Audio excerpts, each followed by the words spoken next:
Saudaraku yang dikasih dalam Tuhan Yesus Kristus, kembali saya mengajak kita semua untuk membuka Alkitab kita dari 1 Samuel pasal yang ke-1 ayat yang ke-1 sampai 18. 1 Samuel pasal 1 ayat 1 sampai 18. Hari ini kita akan melihat tokoh Alkitab yang bernama Hana saat dia menghadapi pergumulan. Dalam suatu fase hidup seseorang dalam kehidupan kita, pasti pernah mengalami pergumulan berat. Itu kadang-kadang membuat kita sampai bertekuk lutut ketika kita menaikkan doa-doa kita kepada Tuhan.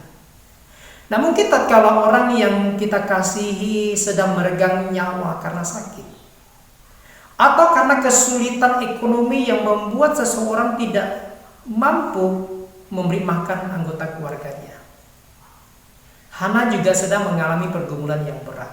Sampai-sampai dia tidak bisa dihibur oleh siapapun juga. Apa masalahnya?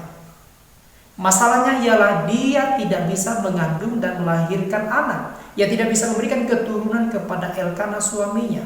Dan ini merupakan aib bagi seorang istri dalam budaya patriarkat seperti Israel.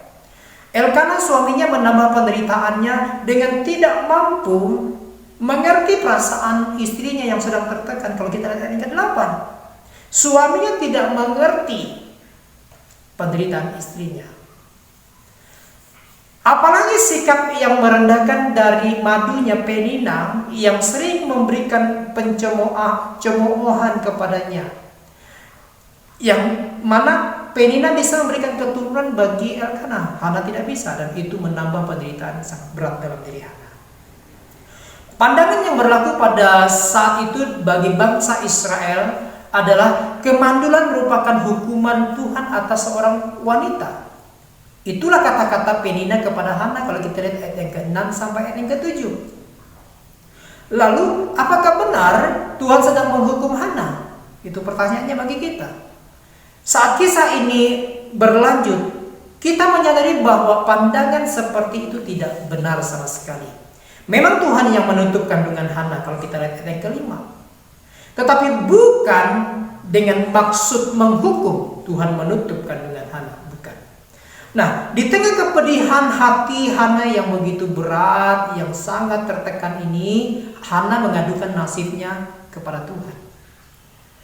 Sengsara yang dia alami memang bisa membuat dia merendahkan diri, mendekatkan diri kepada Tuhan. Demikian juga penderitaan-penderitaan yang dialami oleh anak-anak Tuhan.